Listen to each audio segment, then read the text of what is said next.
الله أكبر الله أكبر الله أكبر الله أكبر لا إله إلا الله والله أكبر الله أكبر ولله الحمد الله أكبر كبيرا والحمد لله كثيرا وسبحان الله بكرة وأصيلا الحمد لله الذي هدانا لهذا وما كنا لنهتدي لولا أن هدانا الله وأكمل لنا ديننا وأتم علينا نعمته ورضي لنا الإسلام دينا والصلاة والسلام على شمس الهداية واليقين المميز بين الطيب والخبيث المهين سيدنا ومولانا محمد المبعوث رحمة للعالمين وعلى آله وصحبه السابقين إلى الخيرات الله أكبر الله أكبر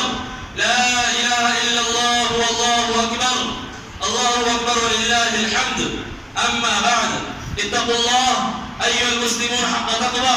وقوموا على طاعته تبلغوا رضوانه فإن التقوى توقي مقتا وتوقي عقوبته وسخطه فإن تقوى الله تبيض الوجه وترضي الرب وترفع الدرجة ومن يتق الله يجعل له مخرجا ويرزقه من حيث لا يحتسب ومن يتوكل على الله فهو حسبه إن الله بالغ أمره قد جعل الله لكل شيء قدرا الله أكبر الله أكبر لا إله إلا الله والله أكبر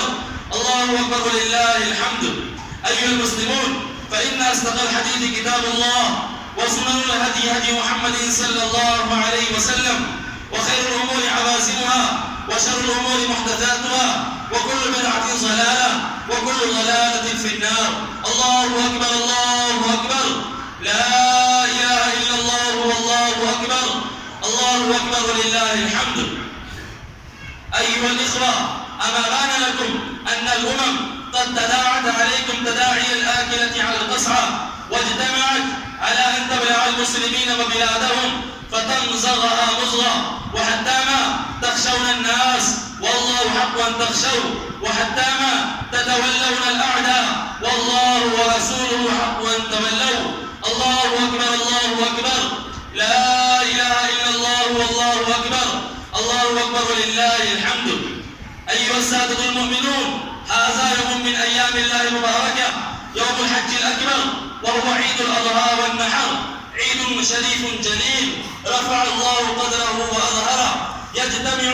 فيه الحجاج منى يستكملون مناسك الحج ويتقربون فيه إلى الله يحيون سنة أبيكم إبراهيم عليه الصلاة والسلام فإن الله تعالى أمره بذبح ولدي وفلذة كبير فامتثل أمر ربه طائعا وخرج بابنه مصارعا وقال يا بني إني أرى في المنام أني أذبحك فانظر ماذا ترى قال يا أبت افعل ما تؤمر ستجدني إن شاء الله من الصابرين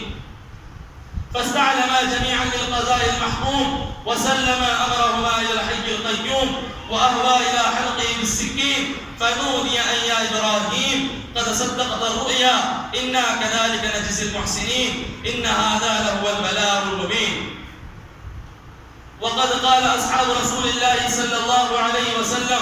يا رسول الله ما هذه الأضاحي قال سنة أبيكم إبراهيم عليه الصلاة والسلام قالوا فما لنا فيها يا رسول الله قال بكل شعرة حسنة قالوا فما الصوف يا رسول الله قال بكل شعرة من الصوف حسنة قال الله تعالى لن ينال الله لحومها ولا دماؤها ولكن يناله التقوى منكم كذلك سخرها لكم لتكبروا الله على ما هداكم وبشر المحسنين الله أكبر الله أكبر لا إله إلا الله والله أكبر الله أكبر ولله الحمد بارك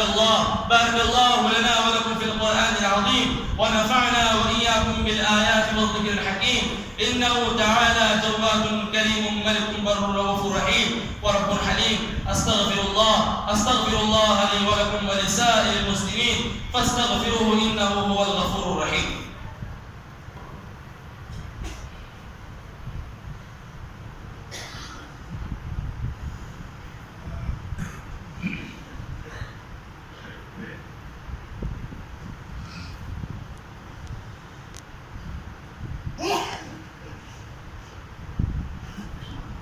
إن الحمد لله نحمده ونستعينه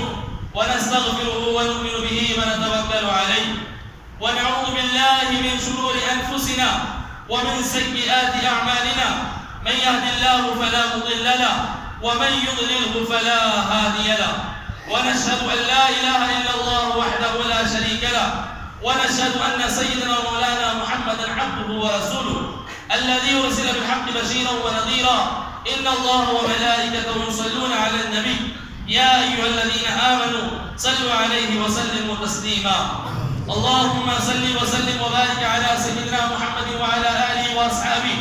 وأتباعه وأزواجه وذرياته. قال النبي صلى الله عليه وسلم: أرحم أمتي بأمتي أبو بكر رضي الله تعالى عنه، وأشدهم في أمر الله عمر رضي الله تعالى عنه، وأصدقهم حياء عثمان رضي الله تعالى عنه، وأقزاهم علي رضي الله تعالى عنه، وفاطمة سيدة نساء أهل الجنة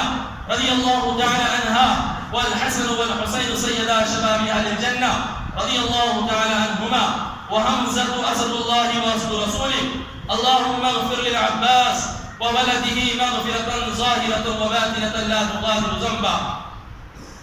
الله في أصحابي لا تتخذوهم غرضا من بعدي، فمن أحبهم فبحبي أحبهم ومن أبغزهم فببغزي أبغزهم. وخير القرون قرني ثم الذين يلونهم ثم الذين يلونهم. اللهم أعز الإسلام والمسلمين بالإمام العادلة